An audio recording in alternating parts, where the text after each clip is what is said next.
pessoal, tudo bem? Sejam bem-vindos a mais uma aula de sinais e sistemas lineares. A gente está trabalhando ainda, pessoal, com a resposta de sistemas dinâmicos, né? Então, quando a gente fez a modelagem desses sistemas dinâmicos e a gente agora chegou em equações diferenciais e queremos obter a solução dessas equações diferenciais que representam a resposta do meu sistema dinâmico, a gente dividiu essa resposta em duas parcelas. Na aula passada trabalhamos a primeira parcela, que é a resposta à entrada nula, ou seja, eu ignoro a entrada do meu sistema, eu finjo como se não tivesse entrada no meu sistema, coloco condições iniciais e acho uma parcela da resposta. Hoje a gente vai trabalhar com a outra parte, que é a resposta ao estado nulo, ou seja, eu considero que meu sistema começa em condições iniciais nulas, condições iniciais zero, e vejo qual é a resposta do meu sistema a uma entrada arbitrária no sistema, né? Coloco uma entrada arbitrária representada por uma função e vejo qual é a resposta do meu sistema àquela entrada com condições iniciais nulas. Relembrando, no final a gente vai ter que a resposta total do sistema é a resposta à entrada nula mais a resposta ao estado nulo, certo?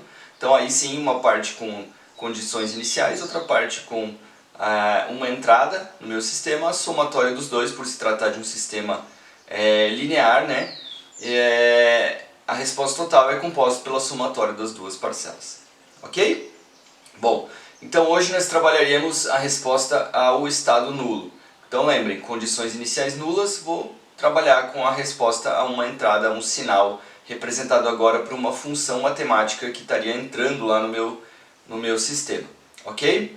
Bom, antes da gente achar uma solução generalizada, genérica para uma entrada arbitrária, a gente vai primeiro analisar um caso, que é a resposta a uma entrada só, que é a resposta ao impulso unitário, e depois, a partir dessa resposta ao impulso, a gente vai generalizar para uma entrada arbitrária, ok? A partir da resposta ao impulso. Então a gente vai fazer um caso particular, e a partir desse entendimento desse caso particular, a gente generaliza para uma entrada arbitrária, ok? Bom, então vamos lá.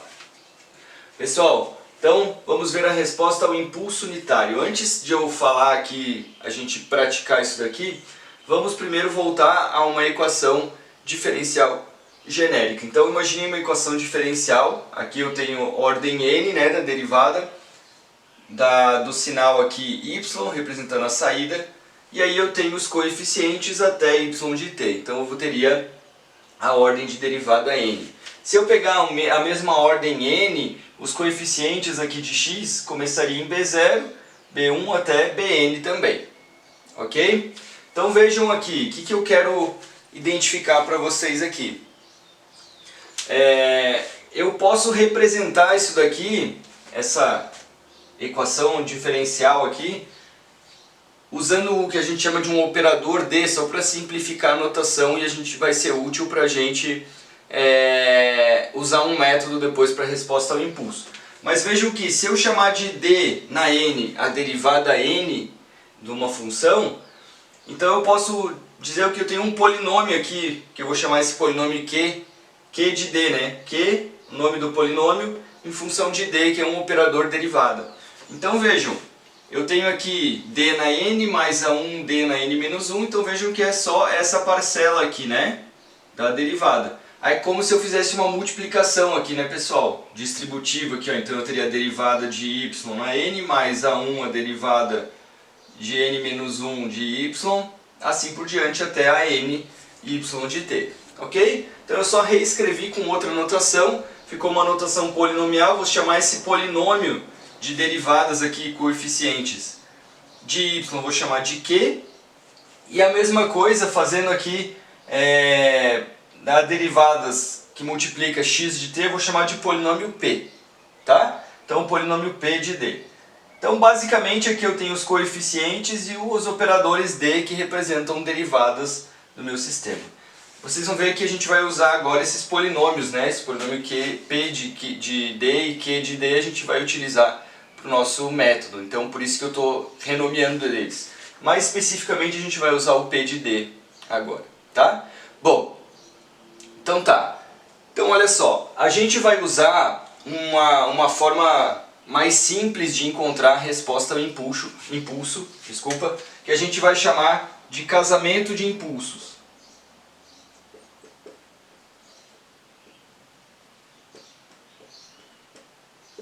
Tá?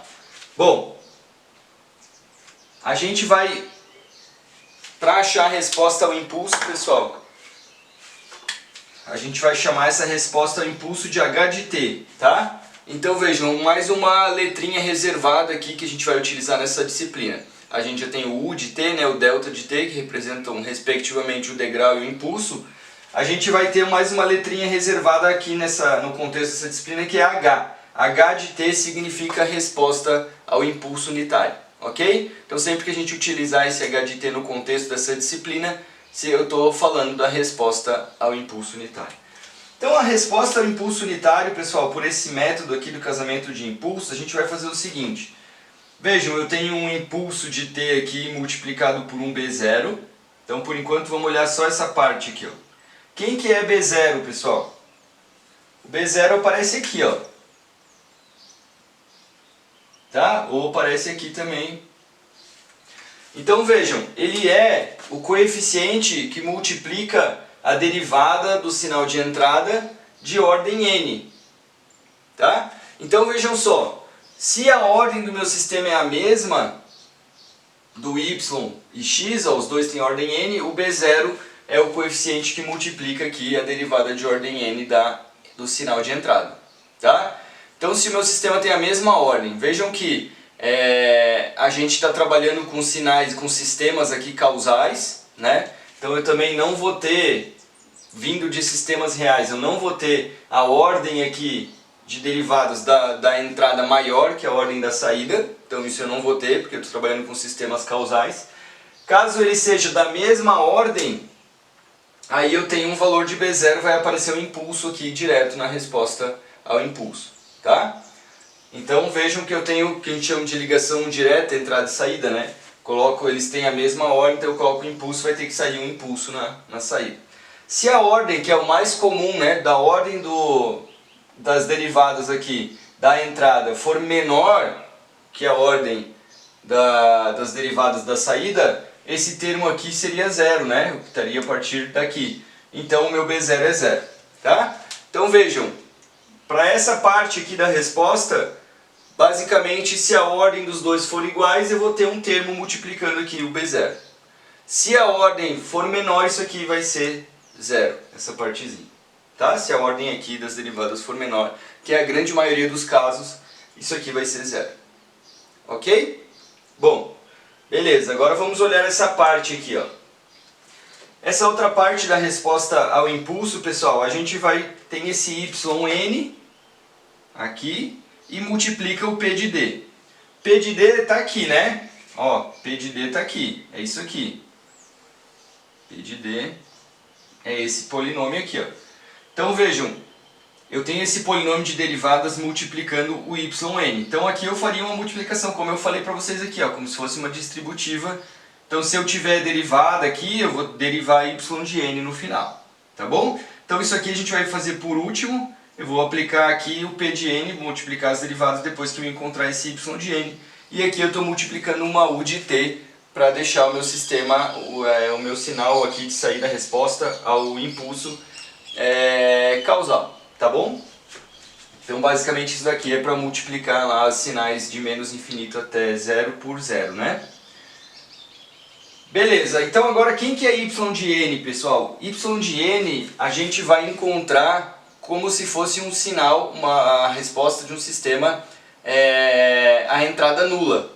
Com quais condições iniciais? Então a gente consegue encontrar a resposta ao impulso, essa parcela da resposta ao impulso, fingindo que não é uma entrada ao impulso, mas sim um sistema com essas condições iniciais aqui, ó. Então a gente vai usar o mesmo método que a gente usou na aula passada para achar a resposta à entrada nula e vai colocar essas condições iniciais.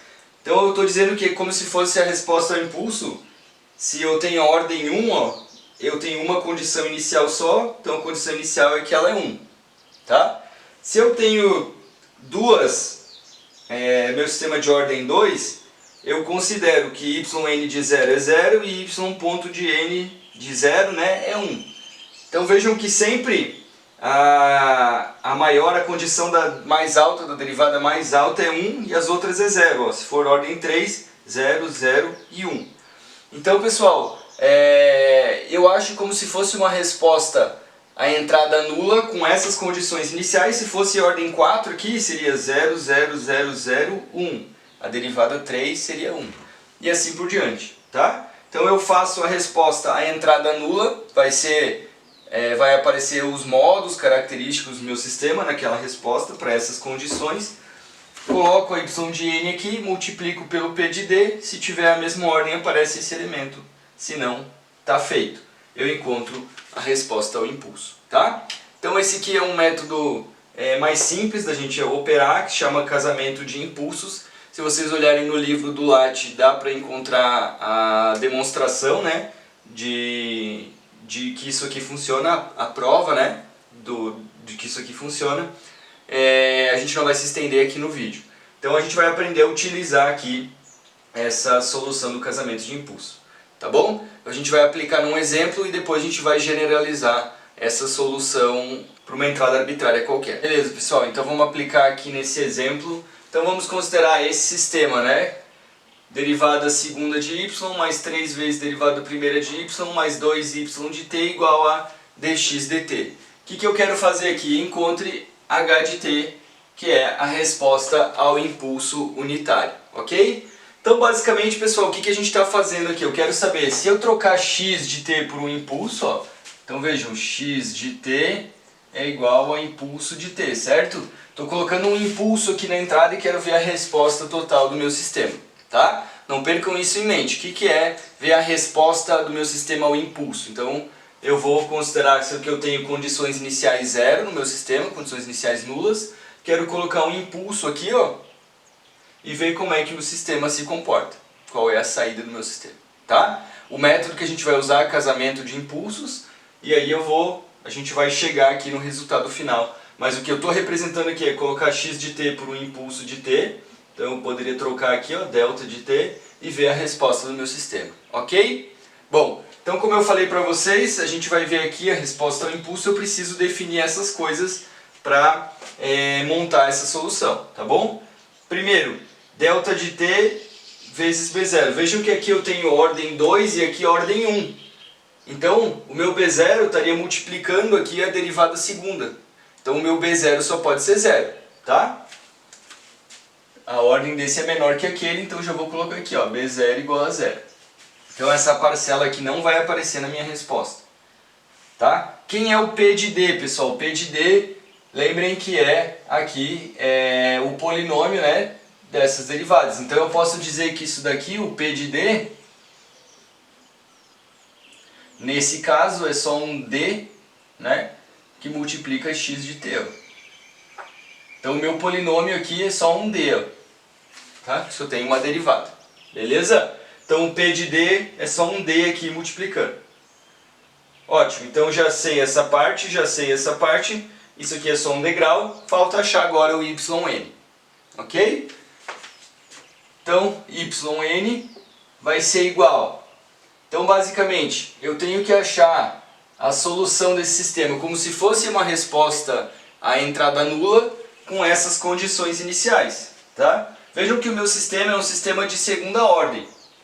Então eu vou usar esse aqui, ó, essas condições iniciais, tá?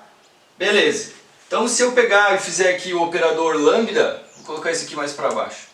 Vamos pegar o operador lambda, lembrando da aula passada, eu finjo agora que isso aqui não tem entrada, que a entrada é 0. Vou pegar o operador lambda, então vai ficar lambda ao quadrado mais 3 lambda mais 2 igual a 0, certo? As raízes aqui então é menos 1 e menos 2, então, né, raiz lambda mais 1 lambda mais 2 igual a 0, né? Então eu tenho raízes menos 1 e menos 2. Como que vai ficar a resposta do meu sistema? Eu vou colocar aqui, ó, yn vai ser então um c1 e na menos t mais um C2 e na menos 2t. Então lembrando, eu tenho raízes reais distintas, então a minha resposta do sistema vai ser essa daqui. A minha raiz característica menos 1, a minha raiz característica menos 2. Basta agora eu achar C1 e C2 baseado nas condições iniciais dadas. Ok? Como eu tenho duas condições, eu já vou calcular aqui o y ponto de n. Então ele é menos C1e na menos t, menos 2C2e na menos 2t. Ok? Bom, então agora eu posso achar aqui, fazer um sisteminha para achar as condições iniciais. Então, colocando t igual a 0, isso aqui vai para 1, isso aqui vai para 1. Vai ser C1 mais C2 igual a 0. Vejam, yn de 0 vale 0. E agora, colocando t igual a 0 aqui, vai ter menos C1 menos 2C2 igual a 1, certo? Está saindo aqui, ó, da condição inicial. Agora eu resolvo esse sisteminha, então eu vou somar aqui as duas equações, então vejam que essa parte vai se anular. Aqui eu vou ficar menos C2 igual a 1, então C2 igual a menos 1. Ok? C2 igual a menos 1, C1 tem que ser igual a 1.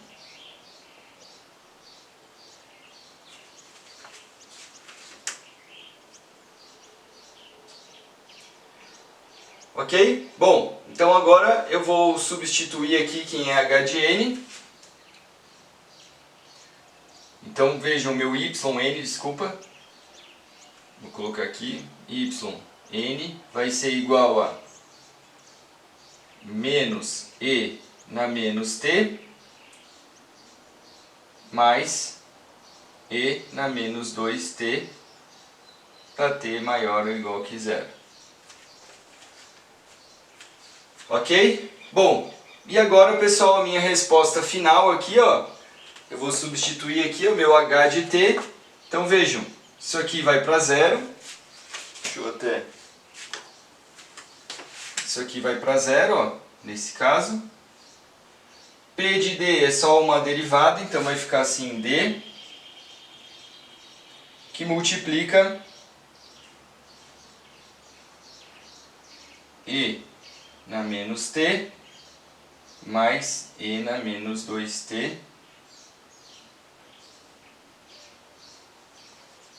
u de t. Então isso aqui é basicamente eu aplicar a derivada aqui, né pessoal? Que vai ficar isso aqui, né? Então vai ficar, ó, e na t menos 2 e na menos 2t. Então vou colocar aqui em cima para a gente não misturar. H de t vai ficar igual a e na menos t, então multipliquei menos 1 aqui, menos 2e na menos 2t, u de t.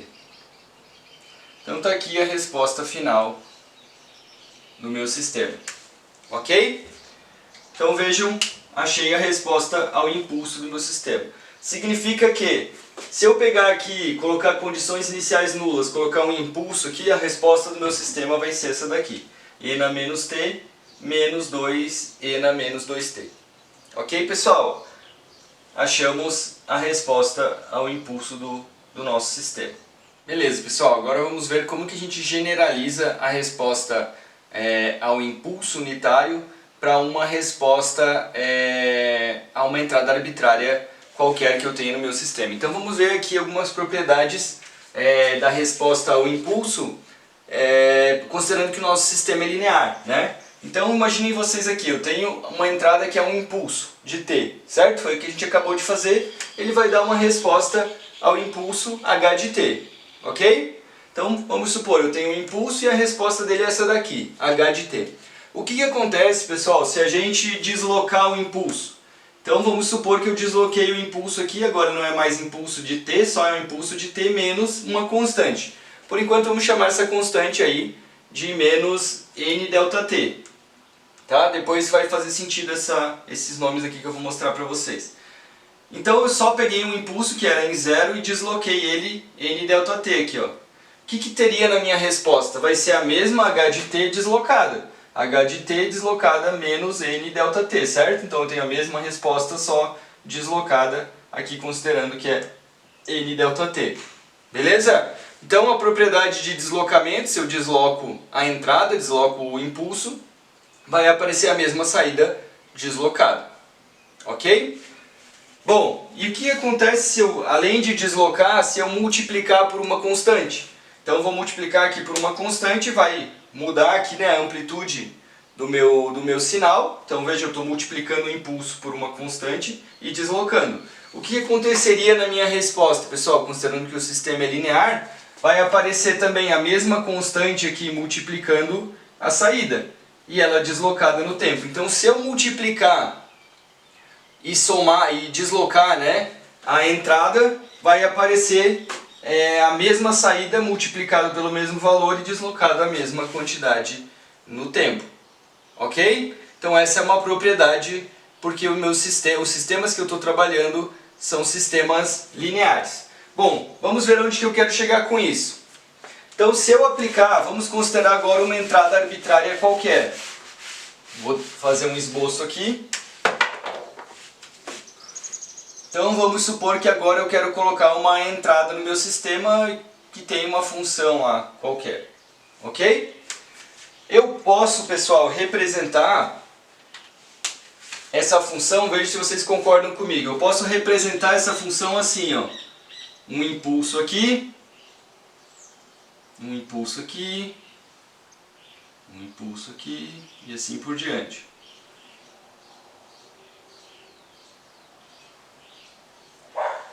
Eu posso aproximar essa função assim, né? E agora aqui eu vou considerar que esse intervalo aqui da minha função é ΔT.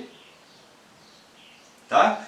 Então, eu estou considerando aqui o intervalo ΔT, ó. Vejam, tá? Que é o intervalo entre os impulsos. Então eu poderia aproximar essa minha função como um somatório de impulsos aqui, né?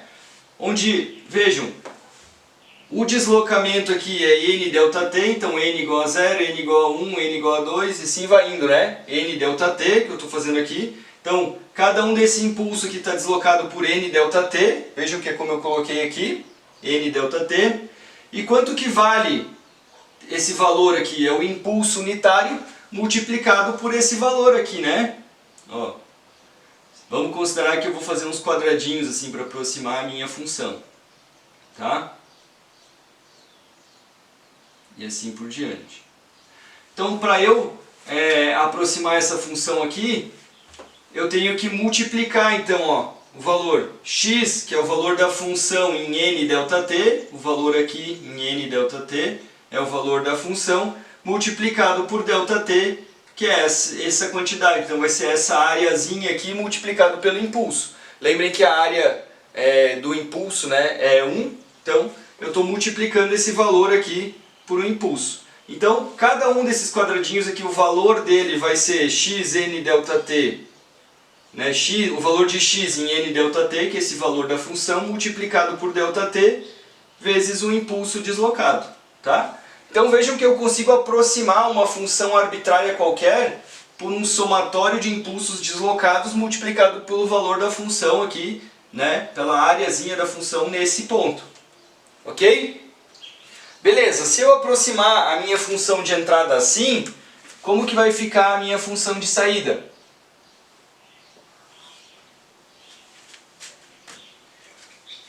Vai ficar a mesma coisa aqui, ó. A resposta ao impulso multiplicado por esse valor aqui constante, né, e deslocado. Então eu vou ter um valor aqui, por exemplo, de resposta ao impulso, depois vou ter outro valor de resposta ao impulso, e assim vai indo, né?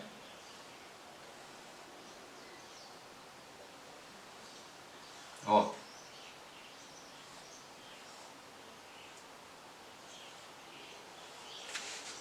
Ok, pessoal? Então vejam que a somatória dessa resposta vai ser a somatória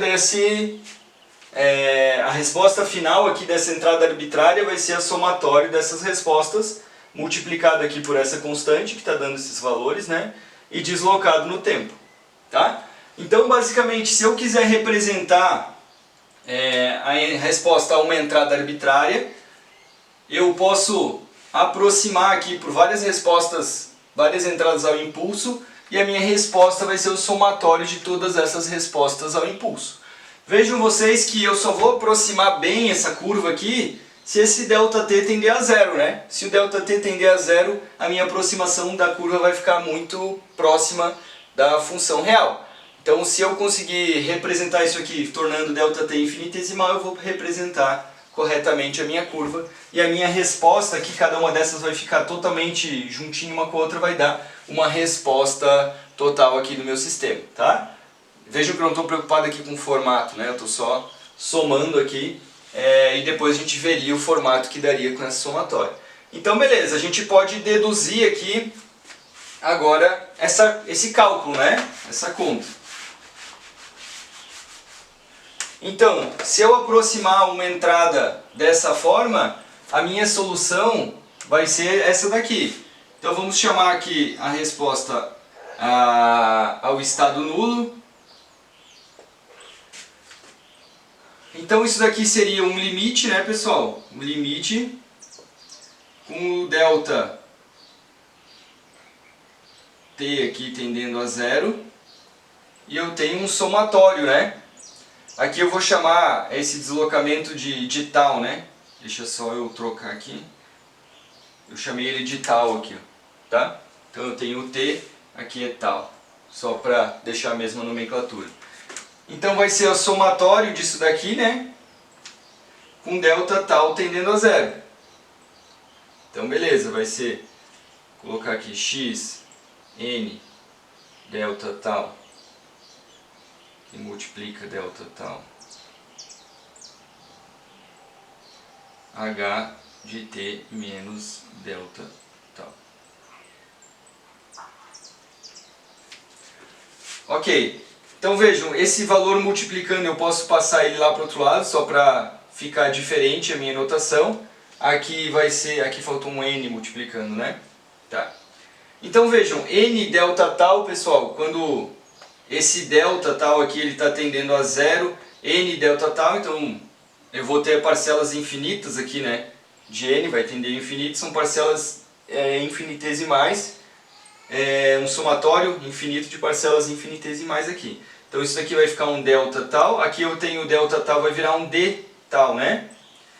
Então isso daqui, pessoal, esse limite de ΔT tal tendendo a zero, esse somatório vai virar uma integral, ok? Então vai ficar assim, né? Yn vai ficar uma integral.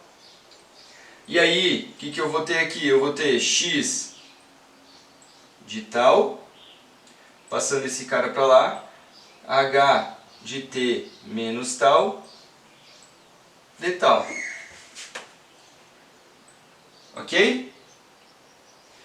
Beleza. Então isso daqui, ó, no caso sistemas causais aqui, depois eu vou explicar melhor, a gente vai ter isso daqui de 0 a t.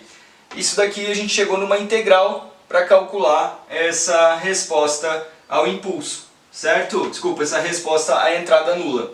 Então basicamente eu vou pegar o sinal arbitrário aqui, ó, x. Então esse aqui é o meu sinal x, né? A função que representa a entrada. Então x de t é a função da entrada, multiplicado por h de t menos tal. Então isso aqui é a resposta ao impulso do meu sistema. Eu tenho que achar a resposta ao impulso, calcular essa integral e eu vou ter a resposta à entrada nula.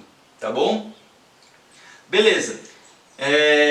Isso daqui, pessoal, essa integral aqui, ela tem um nome específico. Ela apareceu pra gente aqui deduzido, né, do comportamento de resposta aos sistemas, mas ela é conhecida também, utilizada em outras áreas como uma operação. Então, assim como a gente tem operações de soma, subtração, divisão, isso daqui é uma operação matemática também que tem um nome e é chamado de convolução.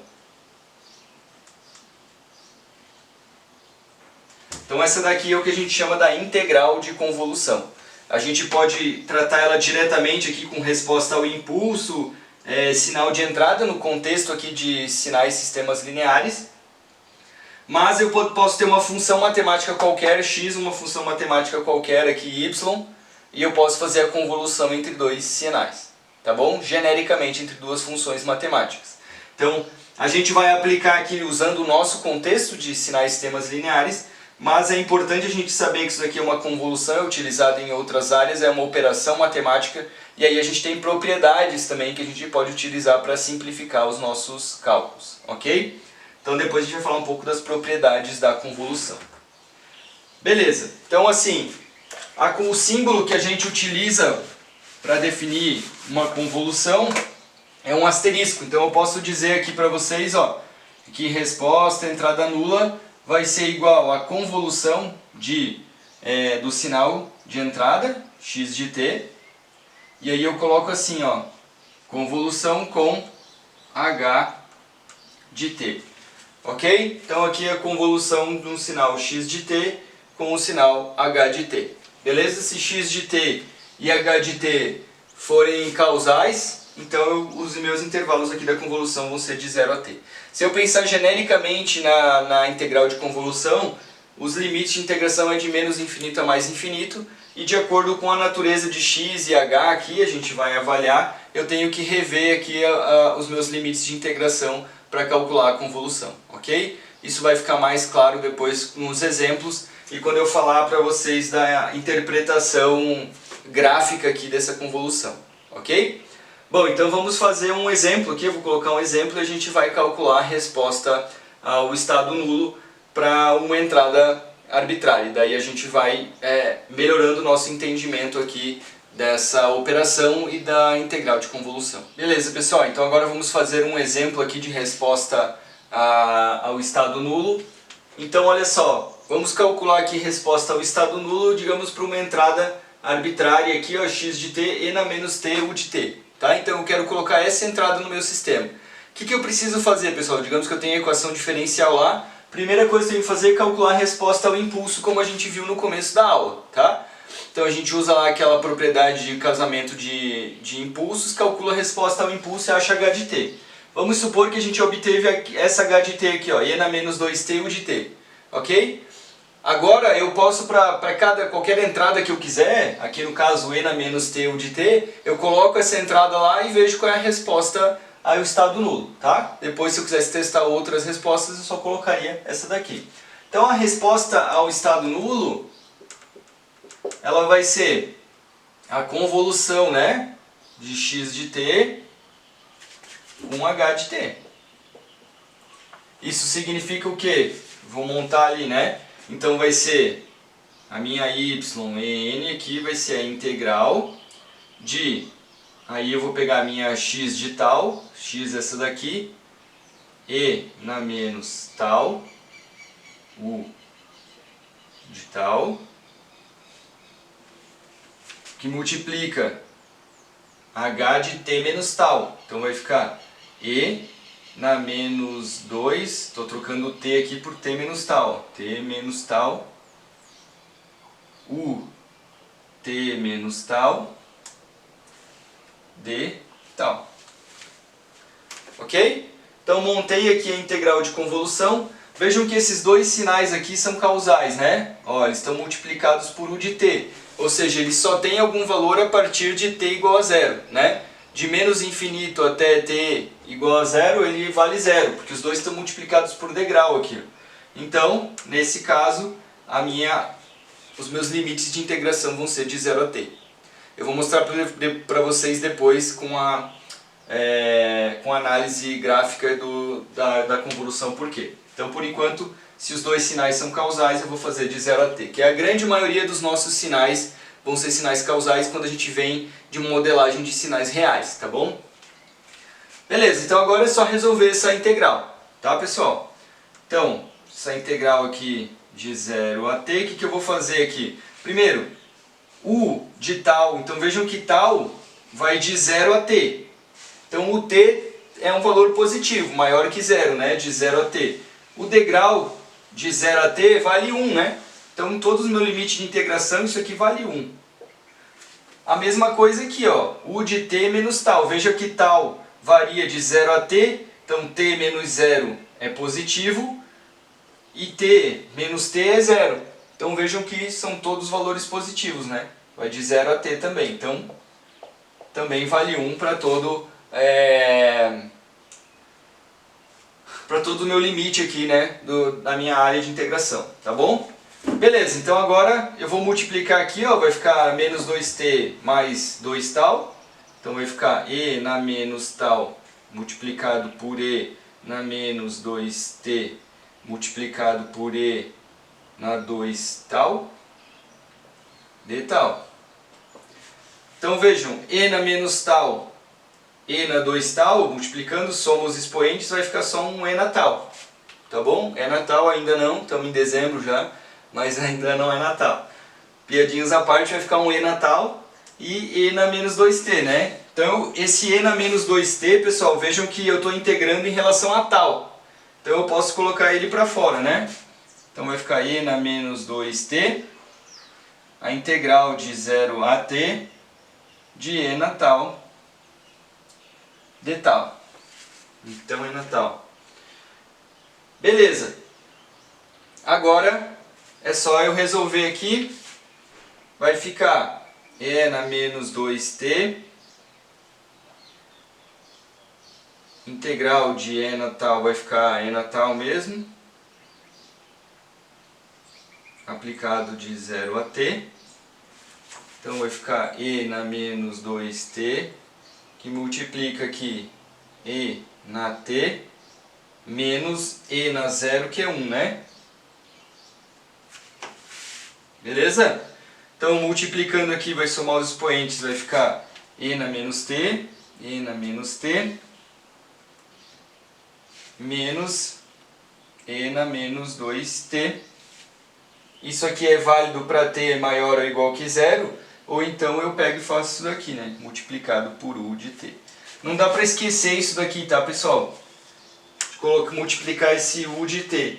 Por quê? Porque, vejam, essas exponenciais aqui, elas têm valor, né? Se eu colocar só a função matemática, elas têm valor desde lá de menos infinito. Então, quando eu multiplico aqui, sim. Então, vejam, eu estou considerando condições iniciais nulas. Essa é a base para eu fazer a resposta ao estado nulo. Os meus sinais são causais.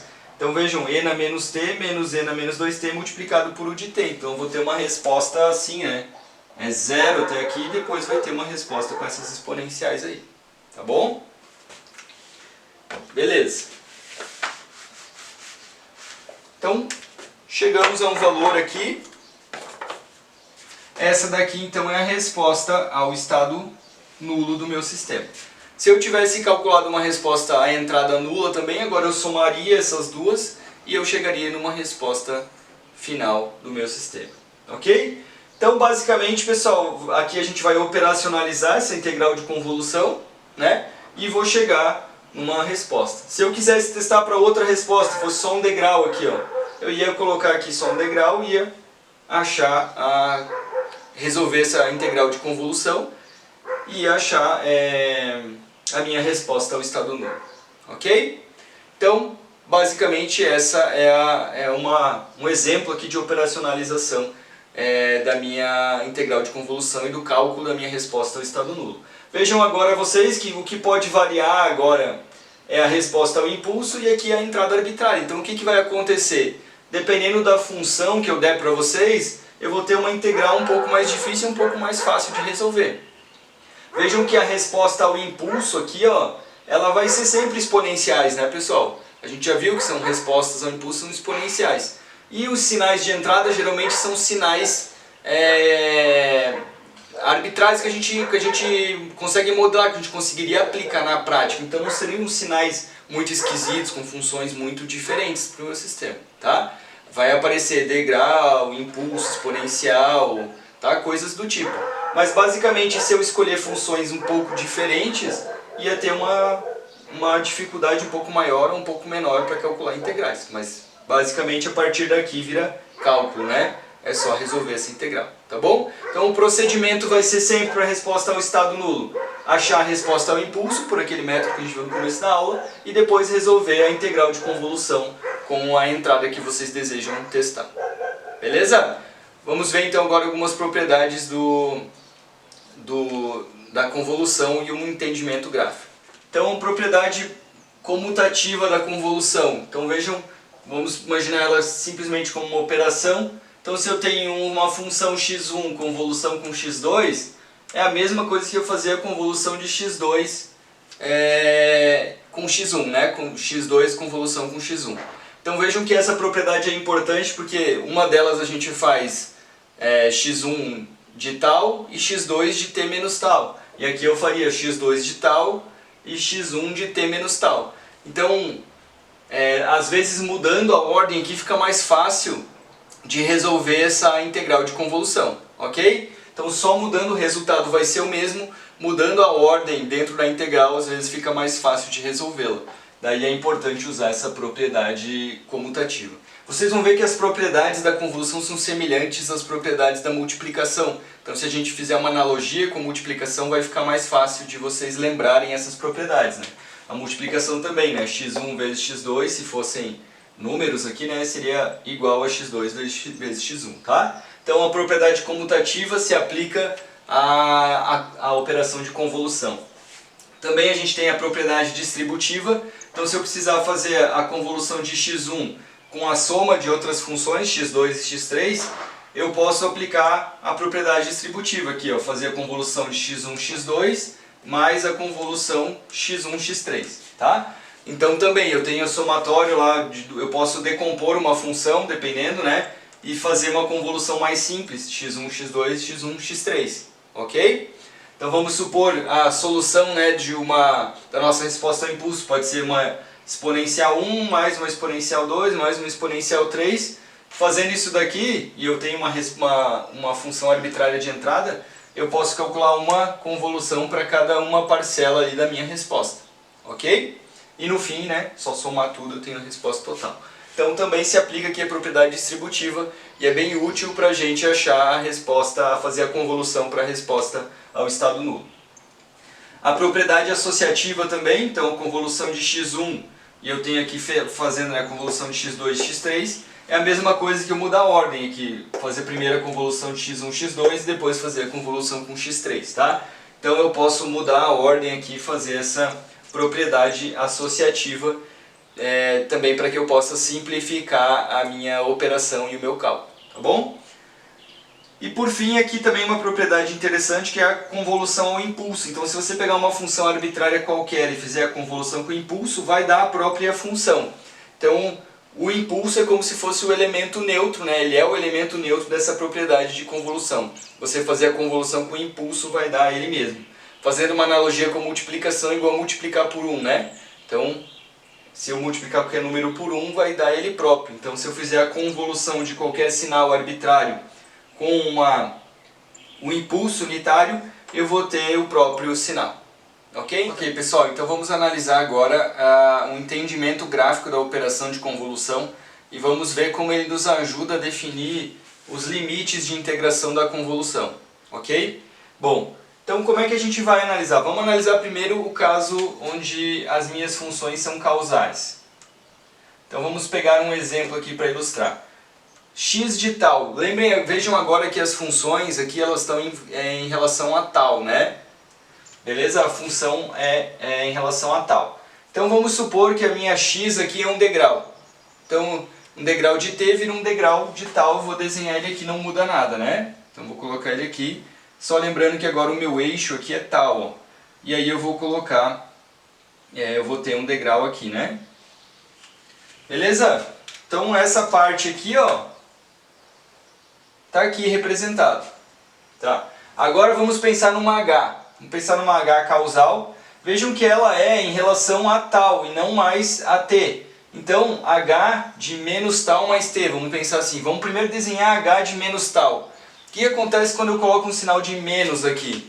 Então eu tenho uma função, ela é como se eu invertesse ela, né? Eu pegasse aqui nesse eixo e invertesse ela, rebatesse. Então vamos supor que a minha H de t é uma exponencial assim, né? Então vamos supor que a minha H de t ela é assim, ó.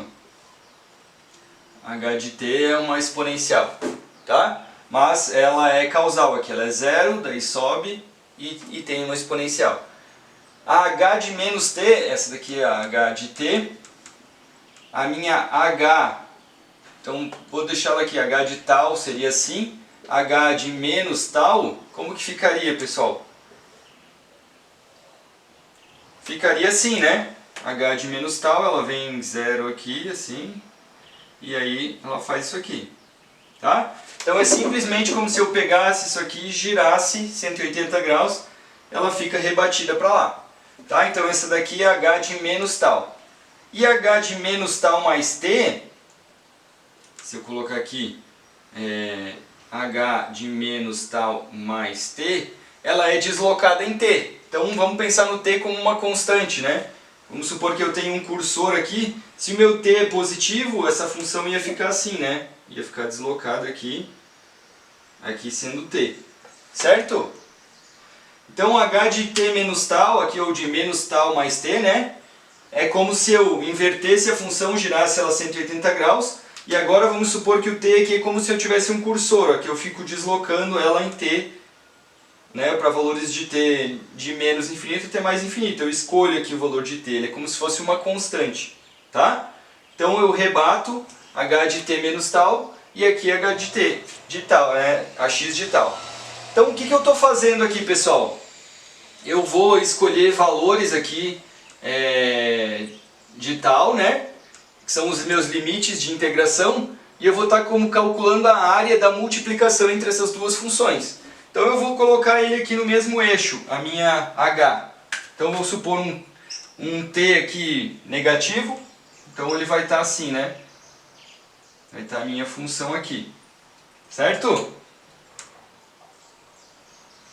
E vamos supor que aqui agora é T, né? T é um valor menor que zero, esse aqui é zero, tá bom? Olha só, pessoal, eu estou segurando esse cursor aqui, T é um valor negativo. Veja que a multiplicação entre essas duas funções, a área da multiplicação entre elas, essa função aqui, ó, do degrau, ela vale zero aqui, ó. Então eu estou multiplicando zero por esse aqui. Estão vendo que essa integral aqui vai dar zero? Né? Se eu pegar aqui, ó, de menos infinito até t, essa integral vai dar zero. Se eu colocar agora o t aqui, ó, ainda, estou multiplicando isso aqui, essa integral vai dar zero. Então não adianta eu resolver essa integral aqui de menos infinito até mais infinito. Porque de menos infinito até aqui, ó, eu estou vendo que é zero. Certo? Então, beleza. Agora o que acontece se eu colocar um t positivo, pessoal? Se eu colocar para cá, ó. Então, vou desenhar aqui o t. Então, para valores positivos de t, vejam t de 0 até mais infinito, aqui vamos supor valores de t positivo. O que eu estou calculando aqui, pessoal? É a área, né? É a área da multiplicação entre essas duas funções, ó. Concordam? Então eu estou multiplicando essas duas funções. E em qual intervalo? De 0 a t. Se o t for mais para frente, ó, aí a área vai ser maior. Certo? Então nesse caso eu só vou ter valores de integral aqui, da minha integral de convolução, de 0 até t. Vejam, de 0 a t. Então se o t continuar aqui, se eu pegar esse cursor e continuar, a minha integral só vai valer para valores de 0 a t. Então vejam que o procedimento para entender aqui a interpretação gráfica é sempre eu mantenho uma função, só troco por tal, e a outra aqui eu inverto ela e eu desloco, e eu consigo enxergar. Para sinais causais, pessoal, vejam que sempre que eu vou rebater, os dois vão estar encontrados em zero aqui, então eu só vou ter valores de 0 a t, como eu falei para vocês antes dessa propriedade. Então é como se eu puxasse esse cursor para cá, ó, só vai ter algum valor a partir de zero, ok? Então, para sinais causais, a partir dessa interpretação gráfica fica bem fácil de ver. Eu só vou ter valores dessa integral de 0 a t. Então, eu já posso definir esses limites de integração que vão facilitar a minha resolução, tá? Beleza? Tá, e se o sinal não fosse causal? Pelo menos um deles não fosse. Vamos ver como é que ficaria aqui os meus limites de integração. Então, vamos supor que o meu sinal aqui ainda é o degrau, então esse aqui é causal, mas agora a minha exponencial aqui é uma exponencial não causal.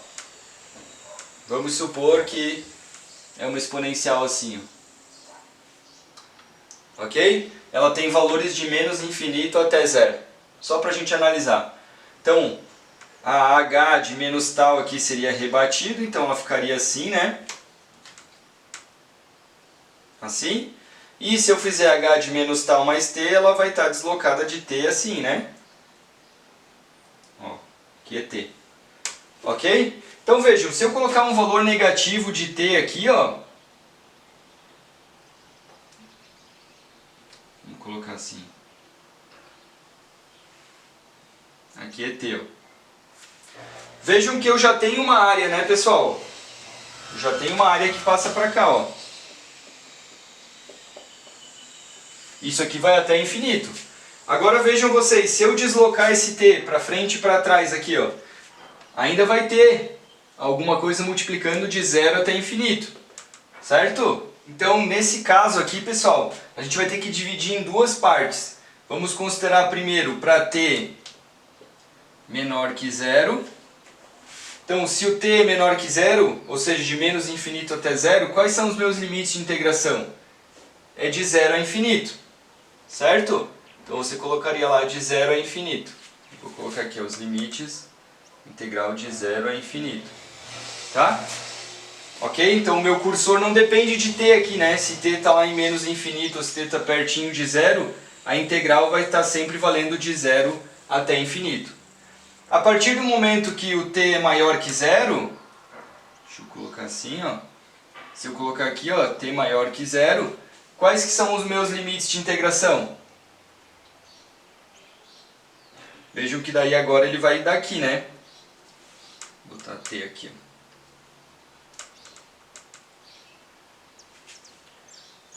Então agora a multiplicação é essa daqui, né? Então ela está valendo de t até infinito, ó. Então para t maior que 0, a minha integral vai ser de t até infinito. Ok? Então nesse caso, para resolver essa convolução aqui, eu vou dividir ela em duas partes. Uma parte para t menor que 0 e outra parte para t maior que 0. Tá? E daí eu pego esses limites de integração e resolvo. Então vejam que se pelo menos um dos meus sinais não são causais, eu tenho que analisar sempre quais são os limites de integração. E para fazer isso aqui a minha interpretação gráfica ajuda bastante, né? Para que a gente entenda aonde que eu preciso integrar para resolver mais facilmente a minha convolução. Ok, pessoal? Então dois exemplinhos para testar. Lembrando que aqui em ensinar sistemas lineares a gente vai trabalhar, quando a gente tiver sempre de sistemas reais, a gente vai chegar sempre com sinais causais, então os limites vão ser de 0 a t. Mas, como a convolução é uma função genérica, né, uma operação matemática, a gente tem que, se vier, né, se a gente trabalhar com sistemas com sinais não causais, a gente pode interpretar a partir aqui da análise gráfica quais são os limites de integração para a gente resolver essa convolução. Ok? Bom, no livro, então, no nosso livro texto, livro do Latte, vocês vão encontrar também uma tabela de convolução. Então, para os sinais mais comuns que a gente utiliza aqui nessa disciplina e utiliza no contexto, né, de controle, no contexto de sistemas dinâmicos para controle, aparece ali naquela tabela convoluções desses sinais comuns. Então a gente pode utilizar a tabela também para resolver mais rapidamente essas integrais de convolução, ok? Então daí a gente simplesmente vai lá, vê o sinal de entrada, vê o sinal de saída, né, a resposta ao impulso, e a gente faz essa convolução pela tabela, também é possível, tá bom? Então vamos praticar alguns exercícios de convolução para a gente resolver a resposta da entrada nula, e depois vamos fazer um exercício, né, da resposta total do sistema, onde compreende a resposta entrada nula e estado nulo, ok? Por hoje, então, nessa aula é isso. Um abraço, até mais.